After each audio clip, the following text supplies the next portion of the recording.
kasih, Mas.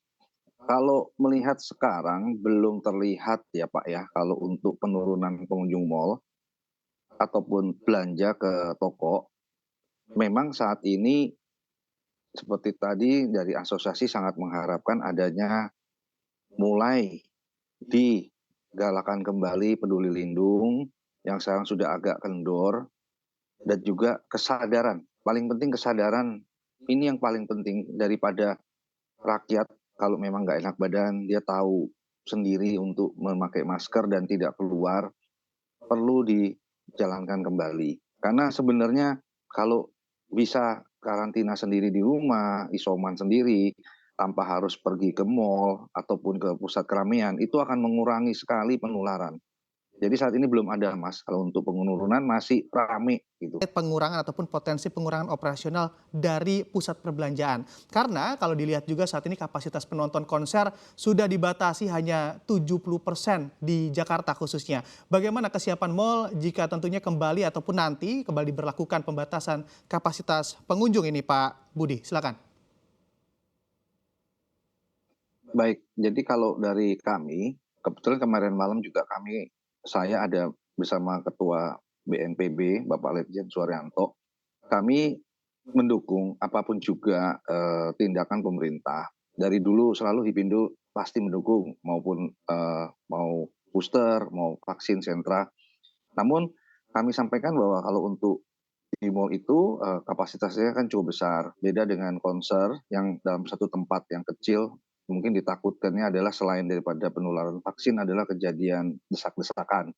Kalau di mall tuh, sudah pasti kalau over kapasitas itu belum pernah terjadi karena memang luas ya, sampai ke mana-mana kecuali kalau memang sampai ada yang sampai over, pasti dari pihak kami maupun mall akan koordinasi juga tidak ingin terjadi seperti itu.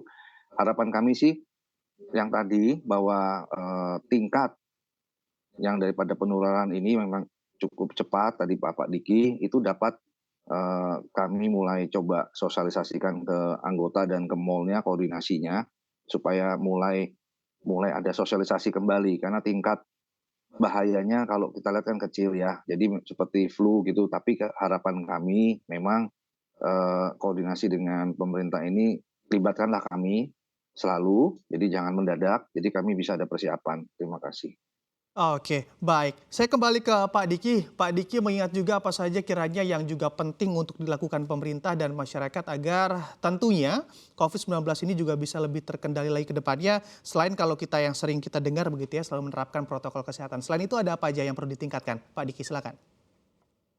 Ya, satu hal yang harus disadari oleh kita semua bahwa sebetulnya untuk mencapai garis finish ya atau melewati fase akut dari pandemi ini perlu peran kita semua ya, perlu terutama membangun literasi ya, kesadaran ya masing-masing ini bahwa kalau misalnya tidak merasa sehat ya, merasa tidak enak badan, apalagi ada batuk pilek dengan nyeri tenggorokan, itu sudah harus menyadarkan diri sendiri atau keluarganya atau bahkan rekan kerjanya untuk jangan bekerja atau jangan keluar rumah gitu. Dan untuk orang sekitarnya, keluarga atau rekan kantornya atau rekan sekolahnya bahkan ini untuk membantu yang bersangkutan ini supaya bisa tetap stay at home untuk menjalani masa karantina atau isolasi yang sebetulnya sekarang tidak mesti seperti dulu sampai harus 2 minggu atau 10 hari.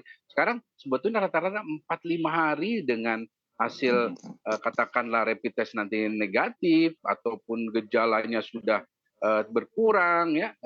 Ini yang artinya bisa mengurangi potensi penularan. Tentu jelas adanya 5M ini menjadi juga penting. Tapi kembali ke sekarang ini, kalaupun misalnya, aduh saya nggak punya dana yang memadai untuk rapid test antigen, ya sudah yang pokoknya eh, diam di tempat ya untuk sampai gejala itu hilang. Bahkan kalaupun meskipun kita nggak yakin apakah ini sebenarnya flu atau tidak, pokoknya ambil skenario terburuk Baik. untuk selalu diam di rumah. Itu yang penting sebetulnya.